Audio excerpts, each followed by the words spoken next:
Tonight on the NTV Evening News Hour, the lawyer who's representing Joey Oliver is speaking out. Bob Buckingham says he's never seen anything like it throughout his legal career.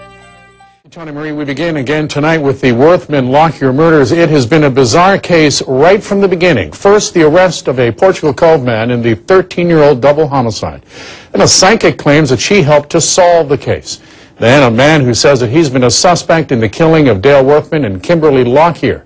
Now defense lawyer Bob Buckingham is speaking out, and as NTV's Darren Bent reports, he says he's never seen anything like it. I don't think I've seen anything quite this unique. St. John's lawyer Bob Buckingham says there's no doubt this case has been tragic.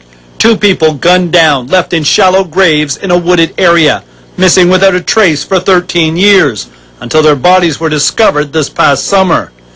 Then now, after Joseph Oliver, represented by Mr. Buckingham, is charged with their murders, the case has taken a step towards the unusual.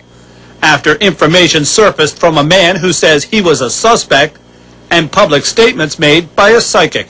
I've been hearing a lot. I've been hearing that Joseph Oliver came to me and confessed to killing the 2 people.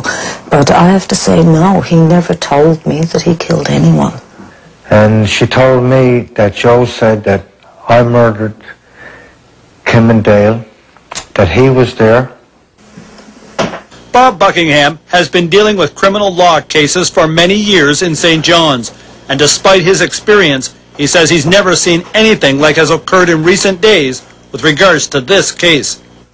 And certainly I've had a number of cases where there have been interesting and in their own sense unique aspects of it.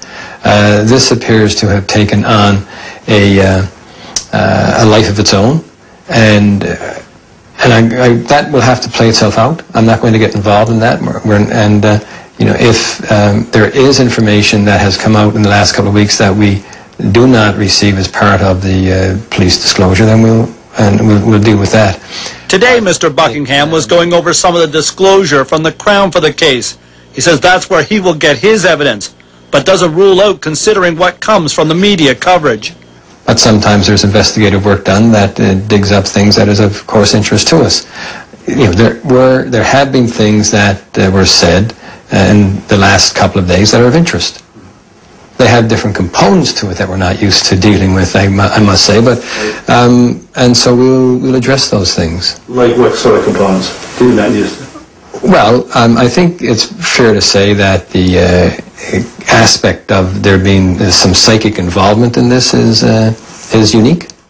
It's information like this would-be confession by Joseph Oliver to Shannon Murin that may play a role in Mr. Buckingham's case. First archived message. Shannon, yo, adios. Take care of yourself and don't stop bothering you no more because I done double homicide and I'll take the blame on it. So look after yourself and take care, man. Bob Buckingham says he expects there will be a tremendous amount of evidence to deal with in this case. Some may come from media reports, but most of it will come from the prosecution. Darren Bent, NTV News.